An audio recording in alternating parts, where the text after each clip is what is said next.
Bonjour à tous, je suis Didier Mazier, je vous souhaite la bienvenue sur cette chaîne, je vous remercie de votre fidélité. Si vous êtes nouveau, eh bien n'oubliez pas de vous abonner et d'activer les notifications de façon à être informé des nouvelles parutions qui normalement ont lieu tous les lundis.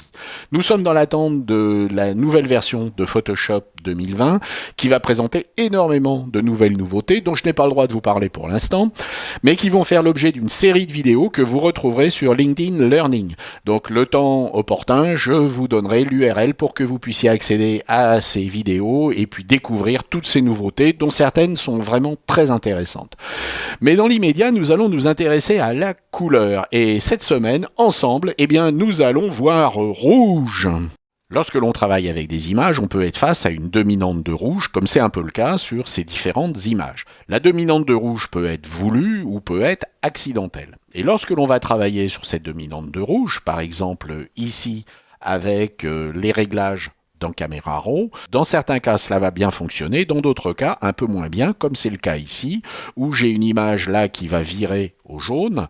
Si j'enlève les oranges et si j'enlève les jaunes, eh bien ça va virer au vert. Et mon affaire va quelque part virer au cauchemar. Je vais donc vous présenter une nouvelle manière de travailler. Nous allons ouvrir cette image et nous allons maintenant effectuer sur cette image une sélection qui va être basée sur la couche du rouge. Vous allez donc appuyer sur la touche Option, Commande et 3 sur Mac ou Alt, Ctrl 3 sur PC et nous allons donc sélectionner dans l'image les parties qui correspondent à ce que l'on va trouver sur la couche du rouge. Et nous allons dupliquer ces éléments avec Commande J sur Mac ou Ctrl J sur PC. Ces éléments sont maintenant seuls sur leur calque.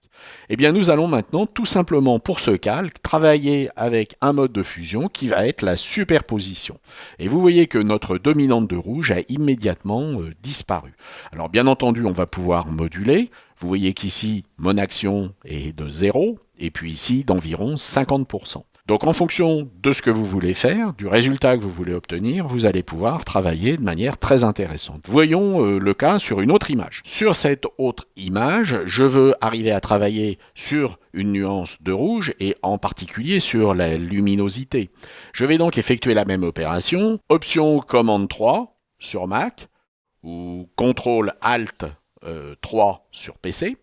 Je vais placer avec Commande J ou Ctrl J ces éléments sur leur propre calque et je vais ici aller choisir le mode de fusion en superposition et vous voyez que j'ai fait sauter ma nuance de rouge. Nous avions une image ici qui n'était pas lumineuse et qui maintenant l'est en ayant supprimé cette nuance de rouge indésirable. Alors on peut bien entendu ici moduler ce que l'on va faire comme pour l'image précédente. Vous voyez donc que même si vous voyez rouge, vous allez pouvoir régler la situation de façon extrêmement satisfaisante et très rapide. J'espère que cela vous a intéressé et puis je vous dis à la semaine prochaine. Au revoir.